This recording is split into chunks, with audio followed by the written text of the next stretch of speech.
આગામી 29 જૂન ગુરુવારે બકરી ઈદ આવી રહી છે, જેને લઈ રાજકોટ રાષ્ટ્રીય રાજપૂત કરણી સેના અને અખિલ ભારતીય સર્વદળીય ગૌરક્ષા મહાઅભિયાન સમિતિ દ્વારા કતલખાના પર જનતા રેડ પાડવાની જાહેરાત કરવામાં આવી છે। આ ઉપરાંત પોલીસ કમિશનર અને મ્યુનિસિપલ કમિશનરને કતલખાના બંધ રાખવા અપીલ કરવામાં આવી છે। આ ઉપરાંત બકરી ઈદના દિવસે ગૌ હત્યા રોકવા માંગ કરવામાં આવી છે। મારું નામ આશાબા વાઘેલા છે। અમે રાજકોટમાં એક નવતર પ્રયોગ ધર્યો છે।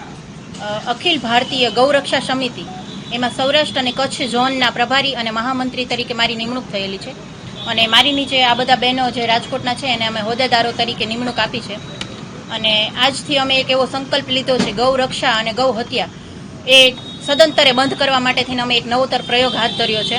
આગામી તારીખ 17/4/2024 બકરી ઈદના દિવસે જેટલા પણ રાજકોટના કતલખાના ચાલુ હશે અમે અત્યારે કમિશનર સાહેબ અને રાજકોટ મેયરને આપેલું છે આવેદન અને જો આ આવેદન આપ્યા પછી પણ કોઈ પણ જગ્યાએ અમને ખ્યાલ આવશે કે ગૌ રક્ષા માટે અમે તત્પર છીએ। જો કોઈ પણ જગ્યાએ ગૌ હત્યા થતી હશે અને ક્યાંય પણ કતલખાના જો ચાલુ હશે ગૌ માતાને જો કતલખાને લઈ જવાતા હશે તો અમારા બહેનો ગમે ત્યારે જઈ અને કાયદેસર અમે કતલખાના બંધ કરાવી। અમે અત્યારે જો કે મારી પાસે સૌરાષ્ટ્ર અને કચ્છ ઝોન આખું આપેલું છે અને સૌરાષ્ટ્ર અને કચ્છ ઝોનમાંથી કોઈ પણ જીવદયા પ્રેમી અને ગૌરક્ષકો અને કોઈ પણ રાજકોટ અથવા સૌરાષ્ટ્રને લગતી કોઈ પણ પ્રજા અમને ફોન પર કરશે કે આ જગ્યાએ ચાલુ છે તો અમે ત્યાં તાત્કાલિક પહોંચી જશું। ના, અમારી પાસે એવી યાદી તો અમે હજી તો તૈયાર નથી કરી, પણ અમારી પાસે એવા ઘણા બધા હોટસ્પોટ છે જ કે આ જગ્યાએ ગૌ માંસ વેચાઈ રહ્યું છે અને ગૌ હત્યા થઈ રહી છે, એટલે અમે ત્યાં અચાનક જઈ અને આ બધું બંધ કરાવીશું।